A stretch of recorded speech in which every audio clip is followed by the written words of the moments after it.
ಇಂದು ನಾನು ಬಂಜಾರ ಸಂಸ್ಕೃತಿಯ ಬಗ್ಗೆ ಒಂದೆರಡು ಮಾತುಗಳನ್ನು ಆಡುತ್ತೇನೆ. ಬಂಜಾರರು ಭಾರತದ ಪ್ರಮುಖ ಜನಾಂಗಗಳಲ್ಲಿ ಒಂದಾಗಿದೆ. ಇವರನ್ನು ಲಂಬಾಣಿ, ಲಾಂಬಾಡಿ ಅಥವಾ ಗೋರ್ ಎಂದು ಕರೆಯುತ್ತಾರೆ. ಇವರು ಕರ್ನಾಟಕ, ತೆಲಂಗಾಣ, ಮಹಾರಾಷ್ಟ್ರ, ರಾಜಸ್ಥಾನ ಮತ್ತು ಮಧ್ಯಪ್ರದೇಶಗಳಲ್ಲಿ ವಾಸಿಸುತ್ತಾರೆ.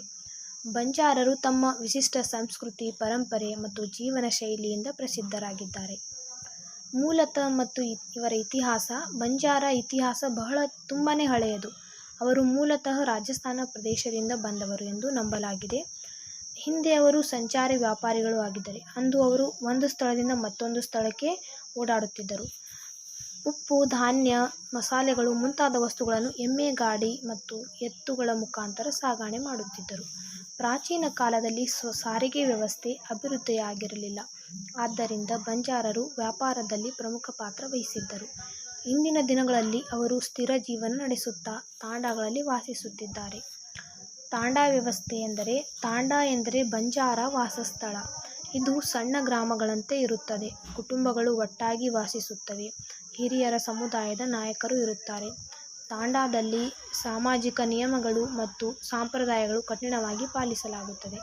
ಇವರ ಭಾಷೆ ಹೇಳಬೇಕೆಂದರೆ ಬಂಜಾರರು ಮಾತನಾಡುವ ಭಾಷೆ ಲಂಬಾಣಿ ಭಾಷೆ. ಇದು ಇಂಡೋ-ಆರ್ಯನ್ ಭಾಷಾ ಕುಟುಂಬಕ್ಕೆ ಸೇರಿದೆ. ಹಿಂದಿ, ರಾಜಸ್ಥಾನಿ ಮತ್ತು ಕನ್ನಡದ ಪ್ರಭಾವವಿದೆ. ಈಗ ಶಿಕ್ಷಣದ ಪರಿಣಾಮವಾಗಿ ಕನ್ನಡ, ತೆಲುಗು, ಹಿಂದಿ ಕೂಡ ಮಾತನಾಡುತ್ತಾರೆ. ಇವರ ಉಡುಪು ತೊಡುಪು ಮತ್ತು ಆಭರಣಗಳ ಬಗ್ಗೆ ಹೇಳಬೇಕೆಂದರೆ ಬಂಜಾರ ಮಹಿಳೆಯರು ಉಡುಪು ತುಂಬಾ ಪ್ರಸಿದ್ಧವಾಗಿದೆ. ಇವರು ಬಣ್ಣ ಬಣ್ಣದ ಲೆಹಂಗಾ, ಚೋಲಿ, ಹಾಗೆ ಇವರು ಕನ್ನಡಿ ಕೆಲಸ ಕೂಡ ಮಾಡುತ್ತಾರೆ ಮತ್ತು ನೂಲಿನ ಕಸೂತಿ ಕೂಡ ಮಾಡುತ್ತಾರೆ. ಇವರು ತೊಡುವ ಆಭರಣಗಳು ಅದರ ಬಗ್ಗೆ ಹೇಳಬೇಕೆಂದರೆ ಬೆಳ್ಳಿ ಕಂಗಣಗಳು, ಹಾರಗಳು, ಮೂಗಿನ ಓಲೆ, ಕಾಲು ಗೆಜ್ಜೆಗಳು ಈ ರೀತಿಯಾಗಿ ಇವರ ಆಭರಣಗಳನ್ನು ತೊಡುತ್ತಾರೆ. ಇನ್ನು ಪುರುಷರ ಸರಳ ಉಡುಪುಗಳೆಂದರೆ ಧೋತಿ ಮತ್ತು ಪಾಗಡಿ.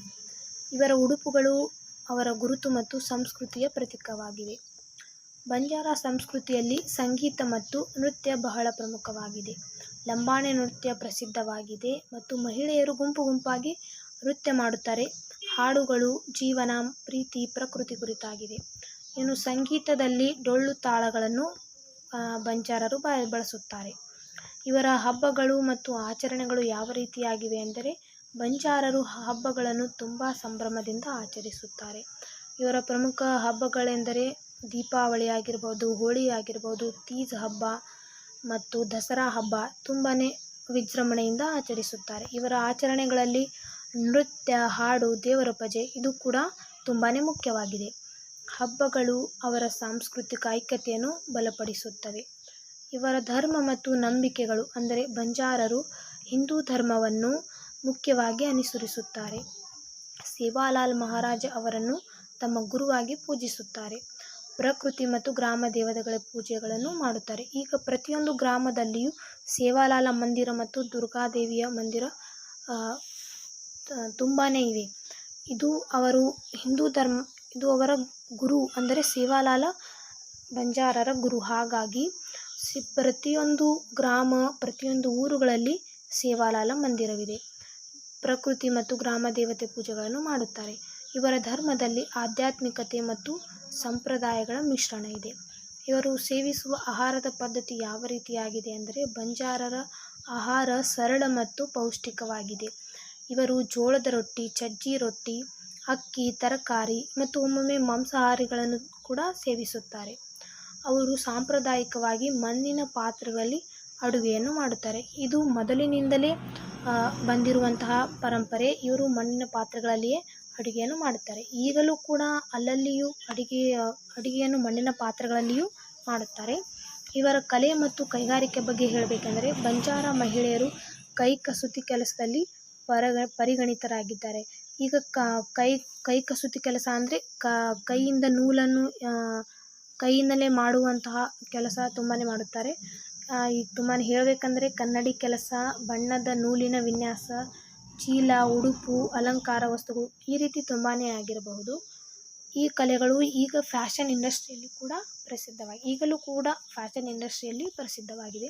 ಇವರ ಸಾಮಾಜಿಕ ಜೀವನ ಯಾವ ರೀತಿ ಇರುತ್ತಂದರೆ ಕುಟುಂಬ ಆಧಾರಿತ ಸಮಾಜ, ಹಿರಿಯರಿಗೆ ಗೌರವವನ್ನು ಕೊಡುವುದಾಗಲಿ, ಒಟ್ಟಾಗಿ ಕೆಲಸ ಮಾಡುವ ಪದ್ಧತಿ ಮದುವೆಗಳು ಸಂಪ್ರದಾಯದಂತೆ ನಡೆಯುತ್ತವೆ.